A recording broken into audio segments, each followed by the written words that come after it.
Assalamualaikum warahmatullahi wabarakatuh. Mahasiswa Manajemen Inovasi Prodi Manajemen FEB UMY, kita akan menuntaskan perkuliahan tentang manajemen inovasi yang membahas tema utamanya adalah audit inovasi atau pemeriksaan inovasi, yang nanti menurut literatur yang kita rujuk ada 2 bab. Chapter 12 tentang audit inovasi itu sendiri, dan chapter 13 bagaimana bisa mewujudkan, menjalankan, mempraktekkan inovasi yang sudah dirancang tersebut. Mahasiswa, pada chapter 12 ini spesifik akan membahas tentang audit atau pemeriksaan. Analognya pemeriksaan itu adalah bagikan kita datang ke dokter untuk dilakukan check up. Tidak harus sakit, tidak harus ada masalah, tetapi dalam kondisi sehat pun itu perlu di check up agar diketahui apakah memang benar-benar sesuai dengan standar medis kalau itu kesehatan. Tetapi juga begitu, inovasi juga ada instrumen, ada alat yang dipergunakan untuk melakukan pemeriksaan apakah inovasi yang dijalankan ini sudah sesuai dengan sistem dan prosedur inovasi. Maka pada gambar 12.1 di situ akan ada uraian tentang innovation audit questions atau pertanyaan-pertanyaan tentang audit inovasi. Dalam riset itu namanya adalah variabel. Banyak sekali variabelnya, ada resource, ada infrastructure, ada current environment atau cultural, ada group, dan seterusnya sampai kepada organization drivers. Nah, ini namanya adalah variabel-variabel untuk melakukan proses audit inovasi. Kemudian setiap variabel di literatur ini akan dijelaskan dengan berbagai butir-butir pertanyaan. Ya, ada masing-masing variabel, ada banyak butir-butir pertanyaan. Itulah yang nanti akan dipergunakan untuk melakukan audit, untuk melakukan pemeriksaan butir-butir pertanyaan tersebut, apakah memang proses inovasi itu berjalan dengan baik. Nah, maka nanti kami akan mencoba memberikan praktek, memberikan cara untuk mengimplementasikan instrumen ini ya, dari variabel yang banyak menurut gambar 12.1 ini, kemudian dijabarkan ke dalam butir-butir pertanyaan. Dari ide inovasi Anda, ide inovasi kelompok Anda, atau ide inovasi dari teman Anda pada evaluasi capaian pembelajaran kelima, coba nanti silahkan diaudit. Pilih dari banyak variabel ini, cukup Anda memilih 5 variabel. Dari 5 variabel, masing-masing variabel silahkan dipilih 3 butir pertanyaan yang mungkin Anda anggap relevan, yang Anda anggap cocok dengan ide dari inovasi Anda. Jadi kita akan mencoba melatih menggunakan instrumen yang selalu kita sampaikan.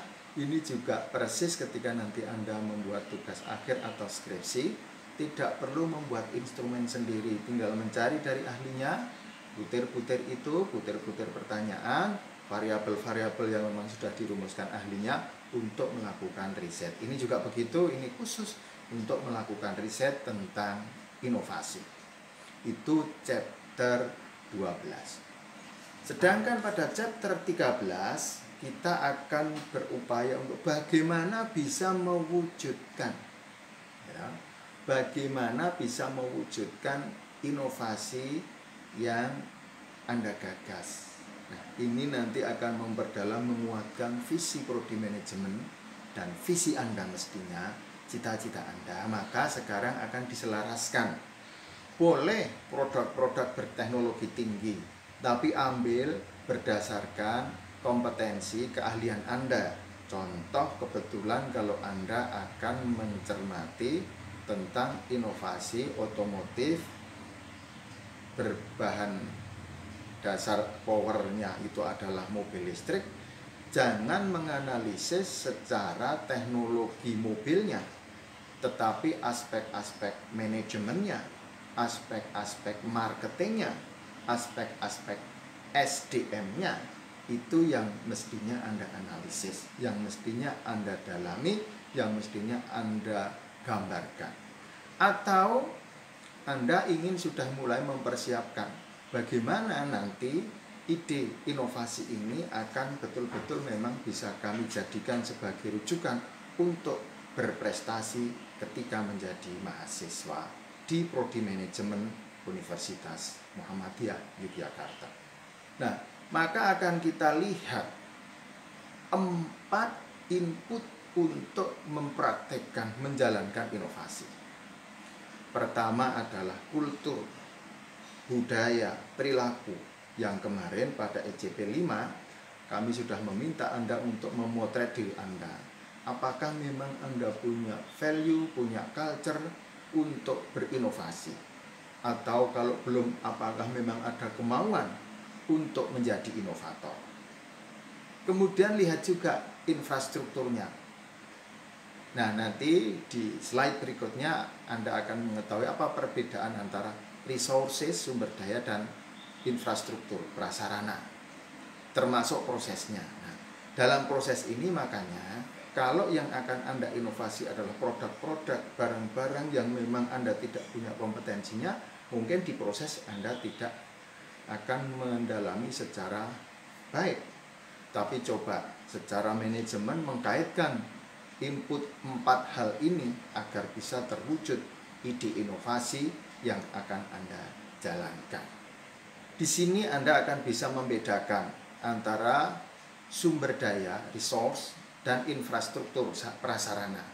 Ya, jadi di sini dan Anda akan melihat elemen-elemen, aspek-aspek sumber daya, resource, dan infrastruktur atau sarana dan prasarana. Misalnya, kalau people atau orang itu adalah sumber daya, kalau tujuan itu adalah infrastruktur atau sarana prasarana.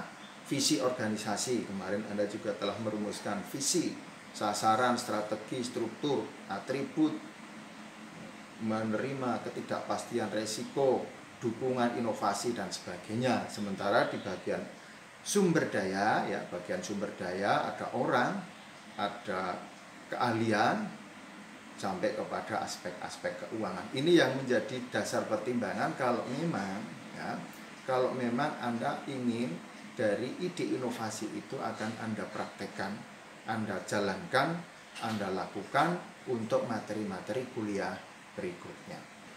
Kemarin kita sudah menganalisis sedikit tentang visi misi, nilai, itu ternyata penting. Maka Anda juga perlu memantapkan tujuan Anda, nilai Anda, sasaran Anda, strategi Anda. Itu bukan hanya apa yang Anda lisankan, tapi memang benar-benar apa yang Anda lakukan. Perlu kami sampaikan, ada pergeseran paradigma yang mestinya Anda ketahui. Kalau dulu faktor utama untuk keberhasilan itu adalah intellectual skill atau keterampilan intelektual, kecerdasan intelektual yang dilihat dari indeks prestasi akademik. Tetapi sekarang bergeser yang namanya kecerdasan sosial atau kecerdasan dari emosional. Bagaimana bisa berinteraksi dengan orang lain dan mengelola emosi, atau yang di sini disebut sebagai kreativitas itu. Nah, maka kalau memang itu sudah menjadi bagian dari apa yang Anda inginkan, itu nanti juga selalu terukur. Kalau sekarang mungkin yang selalu Anda amati adalah ukuran-ukuran keberhasilan.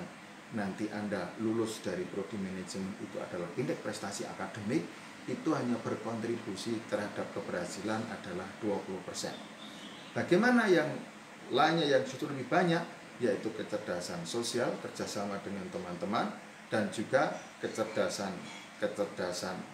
yang menunjukkan bahwa memang diri pribadi Anda ada niatan, ada kemauan, ya, yang disebut sebagai emosional. Nah, ini yang perlu Anda kuatkan.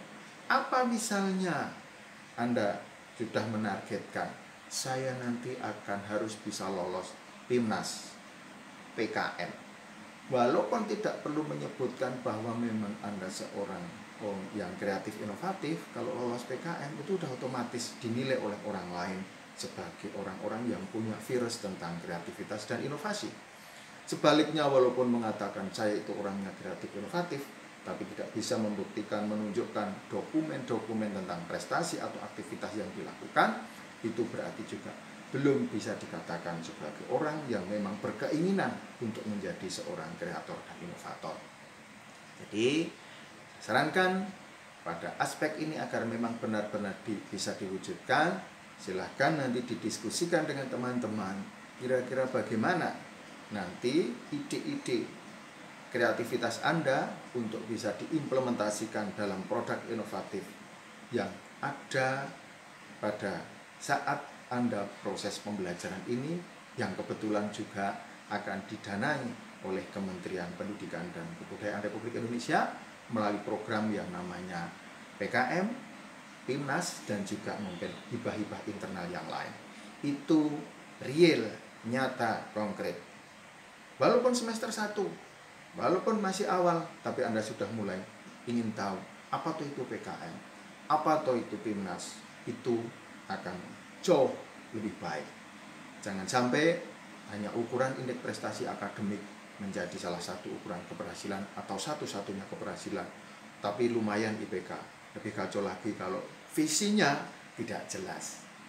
Dan pada akhir slide ini ada instrumen untuk mengukur keberhasilan inovasi. Oke. Apa saja itu? Misalnya keuntungan kalau bisnis, pengembalian, waktu pengembalian investasi,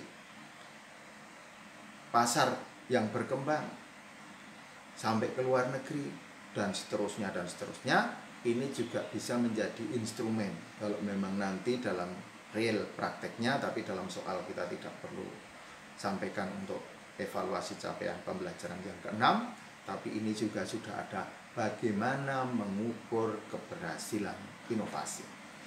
Itulah perkuliahan manajemen inovasi sejak dari awal sampai akhir. Sukses selalu untuk Anda.